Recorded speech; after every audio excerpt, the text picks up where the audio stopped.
Bonsoir mesdames, bonsoir messieurs, bienvenue dans cette session d'information. Le directeur général intérimaire de l'OGEFREM, Olivier Monzila, vient d'être de nouveau suspendu de ses fonctions de DGAI et de DGA par le ministre des Transports, voies de communication et de désenclavement.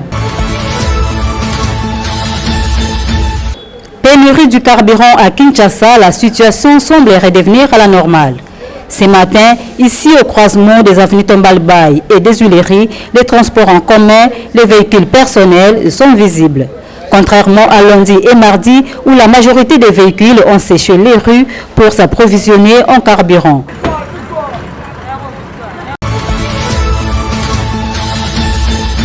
Un nouveau directeur général à l'OGEFREM. Il s'agit de Kamwania Kalemuna qui remplace M. Olivier Monzila, suspendu par le ministre de tutelle. Ce nouveau directeur, a été notifié ce mercredi 6 avril par le secrétaire général au transport.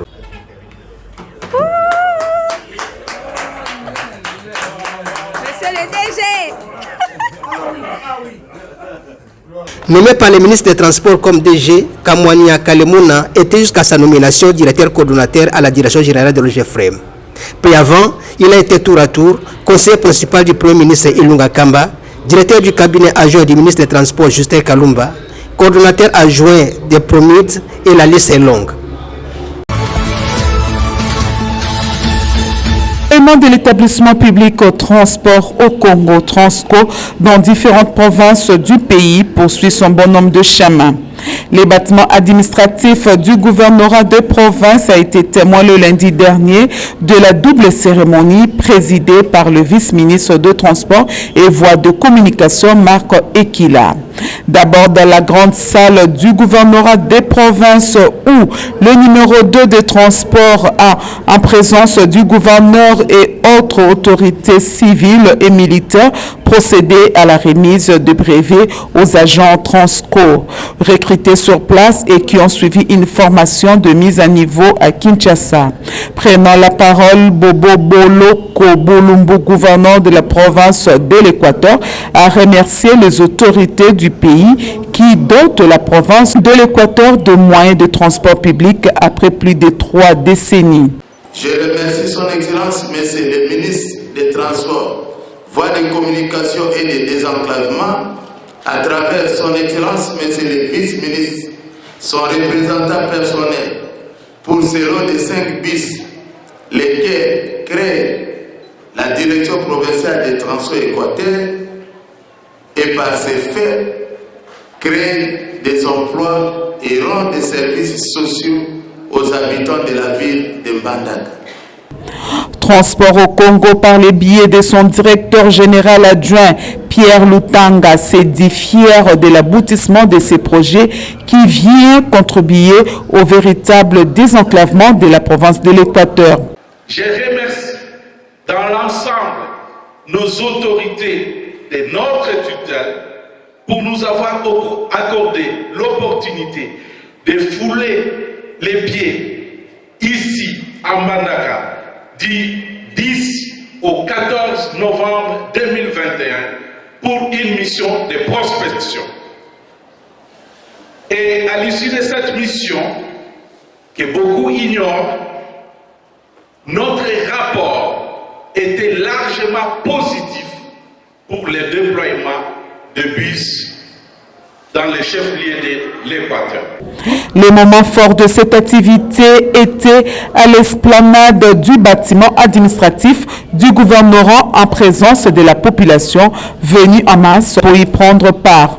Ainsi, au nom du chef de l'État, Félix Antoine Tshisekedi, le vice-ministre de Transport et Voies de Communication, Marc Ekila Likombo, a officiellement remis les clés de 5 bus au gouverneur tout en appelant à un usage responsable. Conseil na opesa bus ekobanda musala kokota na fenêtre te. Biso toyebi ke Mbandaka ezali ville ya kimia. Kobamba mabanga na mutuka te. Kotia basete te na nzela po pine ya bisi etoboka. Kosala baje te soki okuluka nini oyiba rétroviseur olongola essuie-glace olongola phare olongola plaque po batindi yo. Soko sali ndenge wana onyokoli Fati Beton te, onyokoli premier ministre te, onyokoli ministre titulaire na ngai te Chéribin, onyokoli ngai te, onyokoli pe gouverneur te. Ominyokoli nani? Ominyokoli nani? To utiliser babis na biso bien. Le vice-ministre de Transport et Voies de Communication, Marc Ekilali Kombo, a profité de son séjour en Mbandaka dans la province de l'Équateur pour visiter le chantier naval de la SCPT.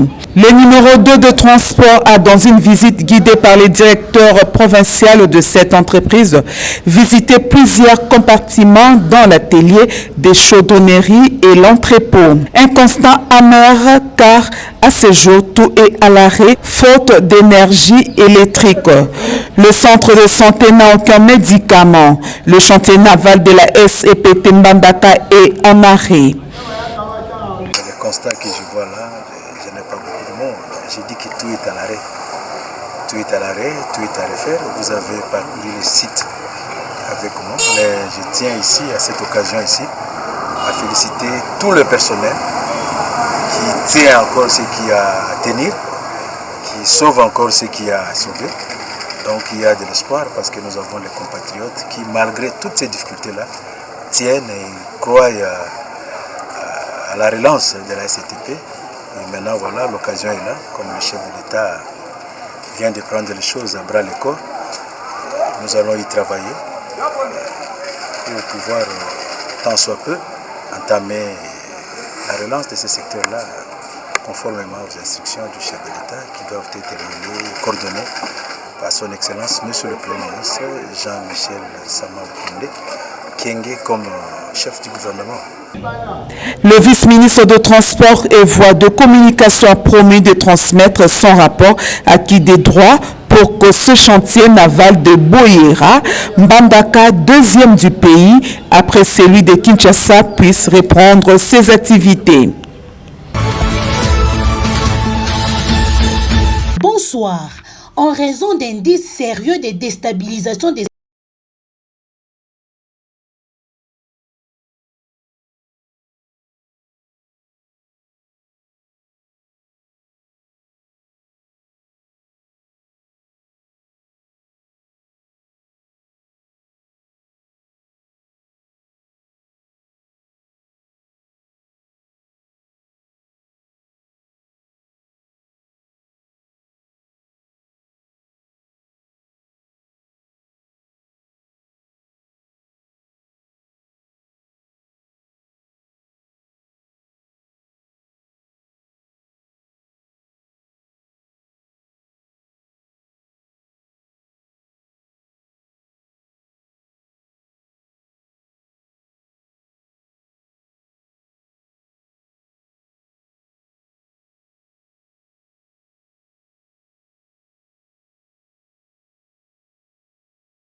Merci de votre fidélité. Suivez-nous également sur RDC Monde TV officiel, une chaîne YouTube.